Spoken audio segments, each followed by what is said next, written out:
이 영상 보시는 분들은요, 간병인을 쓰고 있는데 왜 못 받지? 라는 생각은 꼭 해보셔야 합니다.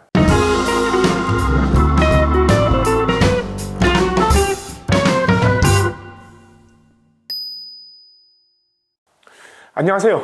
로펌 보상가 배상입니다.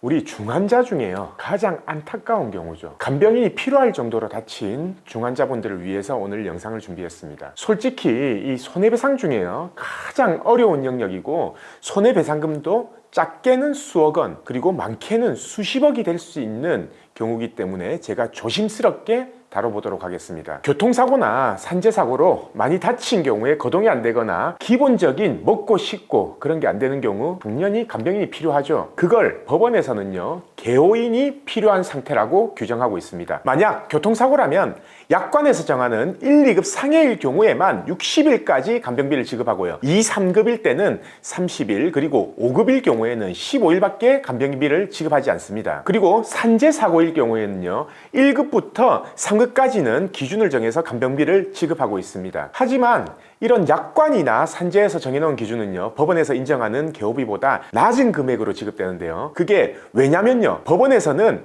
환자 상태에 따라서 하루에 4시간, 6시간, 8시간, 그리고 많게는 12시간 등으로 세부적으로 나눠서 도시일용 노임의 보통 인부를 기준으로 계산하게 되는 거죠. 대략 하루에 8시간 정도가 필요하다라고 판단되면요, 한 15만 원 정도 되거든요. 그리고 12시간 필요하다라고 판단되면 이제 한 22만 원 정도가 되는 거죠. 하지만 자동차 보험에서는요, 최고 11만 원, 그것도 2달까지만 보상하고요. 산재에서는 하루에 최대 거의 4만 5천 원에서 5만 원 정도의 간병비만을 지급하기 때문에 실제로는 법원에서 인정하는 기준보다 턱없이 부족하게 되는 겁니다. 왜 이 말씀을 드리냐면요, 이런 개호가 필요한 만큼 많이 다친 분들은요, 교통사고의 경우에는 무조건 소송이 유리하다는 건 제가 수도 없이 말씀드렸습니다. 산재사고의 경우에도 회사 업무 중에 근로자가 다쳤다면 근로자는 산재사고의 경우에도요, 회사 업무 중에 근로자가 만약에 다쳤죠, 그럼 근로자는 회사의 손해배상 청구를 할 수 있기 때문에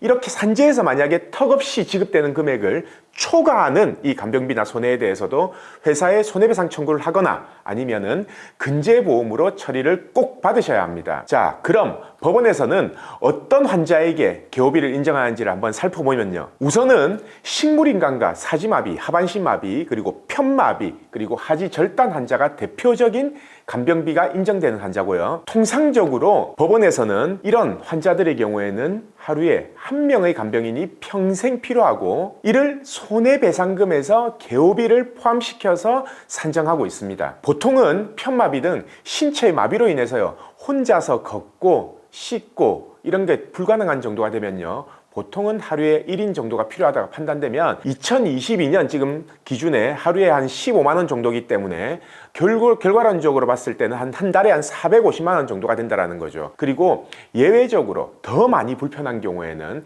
1.5인까지 인정이 되는 경우도 있는데요, 그렇게 되면은 하루에 대략 한 23만 원 정도 이 개호비가 인정된다는 겁니다. 그리고 만약 혼자서 걷는 건 가능한데 부분적으로 간병인이 필요한 상태, 그 상태라면은 하루에 보통은 한 4시간 정도 간병인이 필요하다라고 이렇게 되고, 하루에 한 8만 원에서 9만 원 정도의 개호비가 인정되고 있습니다. 그리고 이게 몸을 못 쓰는 경우도 간병비가 인정이 되지만요, 이 정신행동에 장애를 남겼다든지 아니면 치매가 온 경우에도 간병비가 인정이 됩니다. 이게 보통 치매나 정신장애가 발생했을 경우에는요, 몸에 마비가 온 경우보다 더욱 많은 간병비가 인정되는데, 다음번에 여명기간을 판단한 영상을 촬영할 때 다시 자세하게 설명드리도록 하겠습니다. 그리고 꼭 마비나 정신장애 외에도요, 실제로 큰 사고로 인해서 여러 개의 부위에 이제 골절이 됐죠. 몸에 예를 들어서 다리도 골절되고 팔도 골절되고 허벅지도 골절되고 이렇게 골절된 경우 치료 초기에는 당연히 혼자서 씻고 그리고 먹고 이동하고 재활치료 가고 이런 것들이 불편할 경우 있습니다. 당연히 그럴 때도 간병비 필요하겠죠. 일반적인 피해자들이요, 이 자동차 보험의 약관이나 산재에서 적용되지 않는다라고 해서요, 포기하시거나 이게 원래 안 되는구나 라고 생각하시는 분들이 많은데요, 이 영상 보시는 분들은요, 간병인을 쓰고 있는데 왜 못 받지? 라는 생각은 꼭 해보셔야 합니다. 그래서 오늘은 사고가 났을 경우 법원에서는 어떤 경우에 간병비를 인정하고 개호비가 인정되는지 여기에 대해서 알아봤고요. 다음번 영상에서도 이 간병비나 개호비 그리고 마비 환자에 대해서 몇 개 정도 제가 더 촬영을 해서 설명을 드리도록 하겠습니다. 오늘 방송은 여기까지입니다. 끝까지 봐주셔서 감사드립니다.